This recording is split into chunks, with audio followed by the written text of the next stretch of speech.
que j'aime bien les dinosaures et que je dessine bien ces animaux-là, ben, c'est ça, ben, ça m'est venu l'idée de faire ça. Donc, ton imagination est venue plus facilement parce que c'est quelque chose que tu aimes beaucoup. Ouais. OK. Ça t'a pris combien de temps de faire? 4 heures. Ah oui? Ouais. OK. C'était ta première expérience, ça? Ouais. Ouais. Tu dessinais-tu avant?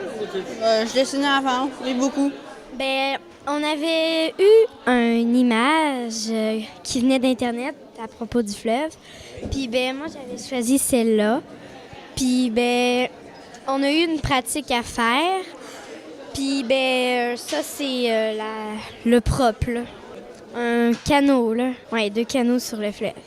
Ben, en fait, mon projet, c'est comme des chats qui nagent dans le fleuve puis qui se partagent. Comme ça montre tout ce qu'on peut faire avec ça, tous les partages des animaux entre eux. Le poisson, c'est comme ce qui dépend de la vie. Là. Les chats, ils pourraient pas vivre s'il n'y aurait pas le fleuve, vu qu'ils ne pourraient pas pêcher le poisson. C'est ça que ça veut représenter, le poisson.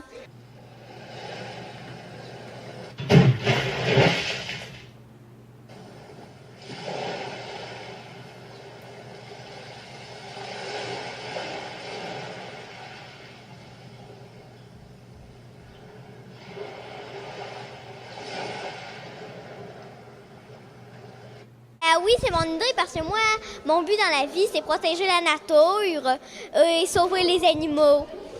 Alors, c'est pour ça que quand je vais être grande, je vais être directrice de film, puis je vais faire des films avec des animaux comme héros, ce qui va faire augmenter la protection des animaux. Puis aussi, en même temps, je vais donner de l'argent à ceux-là qui les protègent pour que ça soit de plus en plus haut, cette protection. Ben, ce qui m'a beaucoup aidé, c'est apprendre comment on fait pour faire des images une après l'autre. Parce que moi, l'animation, le dessin, j'aime ça. J'aime aussi beaucoup les animaux, ce qu'on voit là. Surtout les chats, c'est mon animal préféré. Vous savez, le concours s'est ouvert à différentes catégories d'âge, à partir des plus petits jusqu'au cégep. Alors, on sait bien qu'il y en a qui peuvent avoir demandé de l'aide, c'est normal. Dans n'importe quel projet, on a besoin de consulter, on a besoin de se faire aider, d'aller chercher des idées, de s'inspirer. Mais l'important, c'est de trouver sa propre voix, sa propre façon d'exprimer, puis d'aller au plus loin de son imagination.